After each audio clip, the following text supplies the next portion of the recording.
আসসালামু আলাইকুম everyone, welcome back to my channel. তো বন্ধুরা, যে যেখান থেকে ভিডিওটা দেখতেছেন সবাইকে ধন্যবাদ জানাচ্ছি।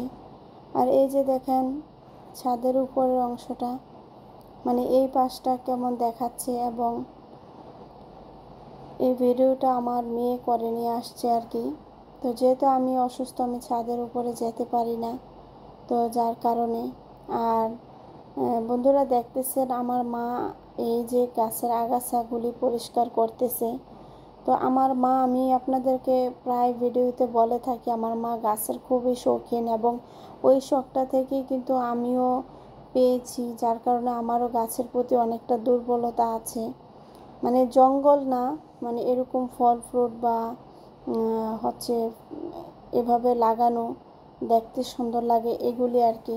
তো যাই হোক, দেখেন আমার আম্মা আগাছা পরিষ্কার করে মাটিগুলি একদম উলট পালট করে দিয়েছে যতটুকু সম্ভব। তারপরে ফুলের চারা নিয়ে আসছে আমার মা, তো হচ্ছে এগুলি লাগাবে। তো এখন আপনারা বুঝতেই পেরেছেন যে আসলে উনি কতটা শৌখিন। আমি নিজেও জানি না এগুলি কোথায় থেকে নিয়ে আসছে।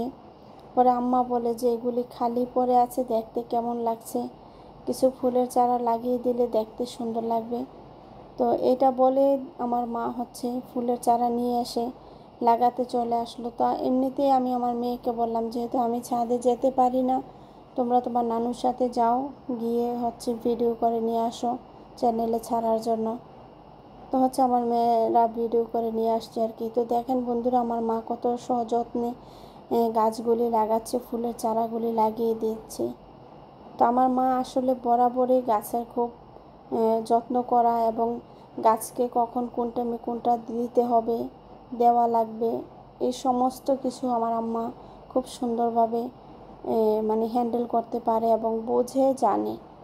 তো আলহামদুলিল্লাহ, যদিও আমি এত কিছু আমার মায়ের মতো জানি না, তবে মায়ের কিছু অংশ, মানে কিছু শখের অংশ আমি হয়তো বা পেয়েছি। তো এই যে দেখতেছেন আমার আম্মা সেই তখন থেকে এসে, যদিও ভিডিওটা কাট করে আমি অনেকটা কেটে দিয়েছি, তারপরে হচ্ছে একটু একটু করে তুলে ধরেছি আপনাদের সামনে। তো আমার মা অনেক মাশাআল্লাহ ধৈর্য আছে অনেক বেশি।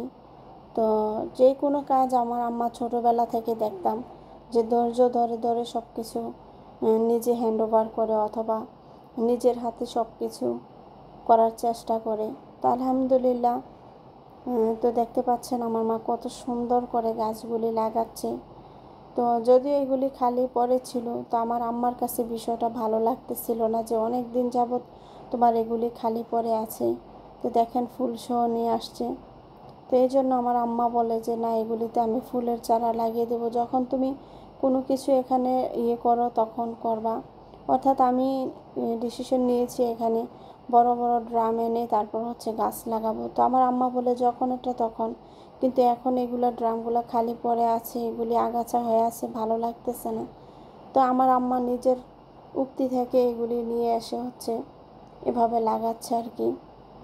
তো আমার আম্মা বলতেছে যে এগুলি লাগানোর পরে যখন ফুলগুলি ফুটবে তুমি তখন দেখবা যে কত ভালো লাগে, মনটা ফ্রেশ হয়ে গিয়েছে। আমি বলি যে আম্মা, এই পাশে এগুলি লাগালে তো ভাড়াটিয়াদের বাচ্চা কাচ্চাও উঠে নষ্ট করে ফেলবে। আম্মা বলে যতই করুক তারপরও লাগাবো। তো এই যে হচ্ছে কথা। তো দেখেন আমার আম্মা কত সুন্দর করে ফুলের চারাগুলি লাগিয়ে দিল বা লাগাচ্ছে, কত সুন্দর হচ্ছে।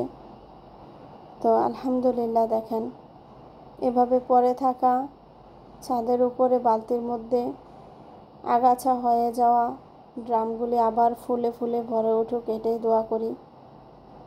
আর দেখতেও খুব সুন্দর লাগতেছে, ফুল তো সবার কাছেই ভালো লাগে, এবং ফুল ভালো লাগার মতো। আর তো যাই হোক বন্ধুরা, ভিডিওটা কেমন লাগলো অবশ্যই কমেন্টের মাধ্যমে জানাবেন। তো এখানে বিদায় নিলাম, আল্লাহ হাফেজ, আসসালামু আলাইকুম।